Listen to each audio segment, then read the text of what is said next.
Hello, welcome to section 2.5, deductive reasoning. So deductive reasoning is the process of using logic to draw conclusions from given facts, definitions, and accepted properties.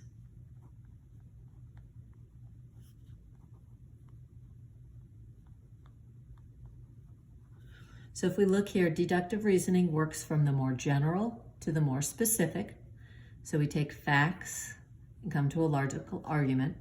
Inductive reasoning works from the more specific observations, the patterns, to the broader generalizations. So we want to see if it's a result of inductive or deductive reasoning. Cecily and her father talk about the election of President Carter in 1976 and the election of Reagan in 80 and 84. She concludes that a presidential election happens every 4 years.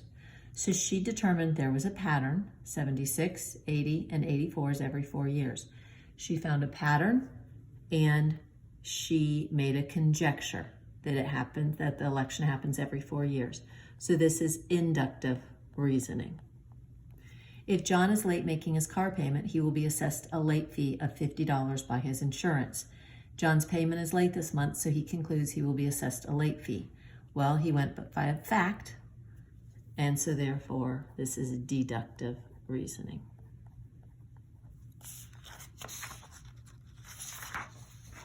There are valid forms of deductive reasoning which we are going to look at. The first being the law of detachment.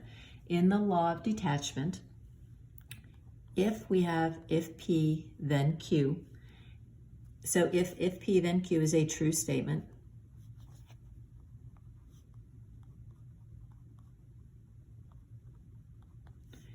and the hypothesis, or P, is true,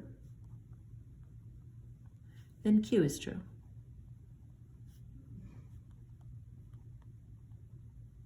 So in example 2, determine the conclusion of each statement using the law of detachment. If you are tardy 3 times, then you must go to detention. I always like to say, okay, this is P, this is Q. So we have that, and then it needs to state that P is true. Kaylee was tardy 3 times. That's the same as P. So the conclusion, Kaylee must go to detention.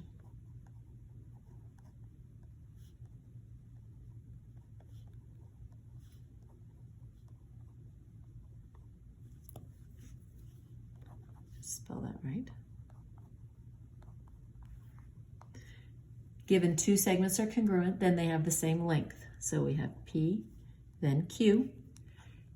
Segment AB is congruent to segment CD. They are congruent, therefore they're going to have the same length. So our conclusion is that segment AB and segment CD have the same length.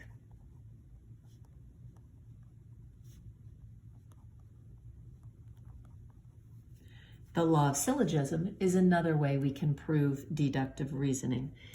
And this says if P then Q and if Q then R are true statements, then if P then R is also going to be a true statement.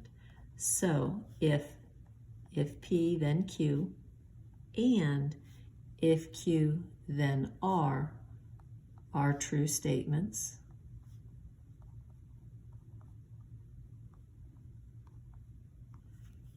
then if P then R is a true statement.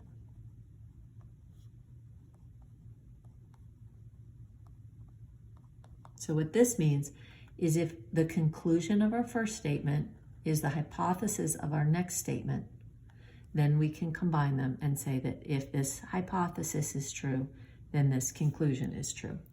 So we're going to use the law of syllogism to determine the conclusion. So if measure of angle A is 90, then the measure of angle A is acute. If the measure of angle A is acute, then it is not a right angle. So I like to put my if P then Q. And if I look, if measure of angle A, if angle A is acute, that's our Q, then it is not a right angle. That's a new phrase, so that's going to be our R.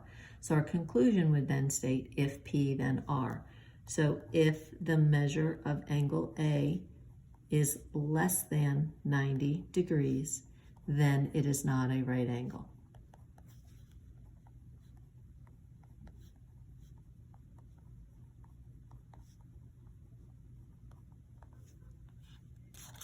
And continuing on with these two properties. Example 4, determine if the conjecture is valid or invalid.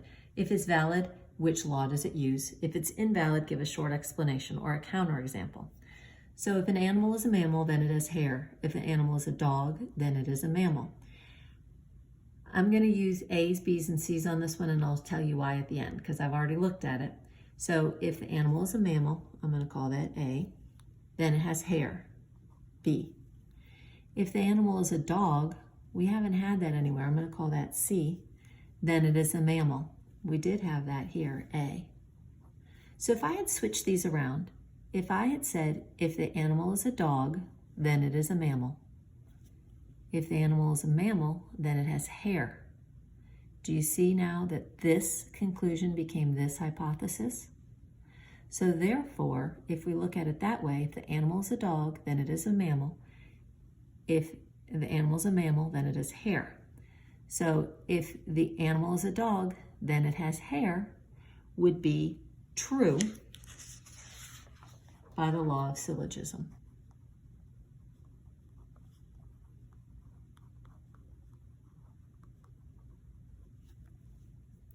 B, if a figure is a square, then it is a polygon. Figure A is a square. So I have if P, then Q. Figure A is a square. That's P again. Well, when we only have P and Q and not a third, not an R, it can only be the law of detachment. And let's see the conclusion that figure A is a polygon. That's true by the law of detachment.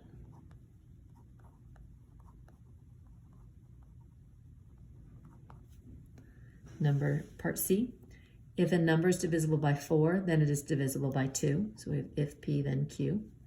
6 is divisible by 2. Well, 6 is not divisible by 4. And let's see, 6 is divisible by 4. We know that's invalid. And so can you, so it's invalid because 6 is not divisible by 4, right? 6 is not divisible by 4. To be divisible, it has to go in without a remainder. So there's an easy justification on that one. D, if you do not get enough sleep, then you will be tired. So if P, then Q. If you are tired, is Q, then you will not do well on your test, is R. If you do not do well on your test, that's R, then you did not get enough sleep. So this says if R, excuse me, that should be P. If R, then P. Well, that's not what the law of syllogism states. The law of syllogism states if the conclusion would be if P, then R. So this is invalid. And if we look at this, if you did not do well on your test, then you did not get enough sleep. Well, there's a lot of other factors that are going to go in here. So if you did not do well on your test, you could not have done well for other reasons. You could not have studied well. So this does not follow the law of syllogism. You could have not done well for other reasons.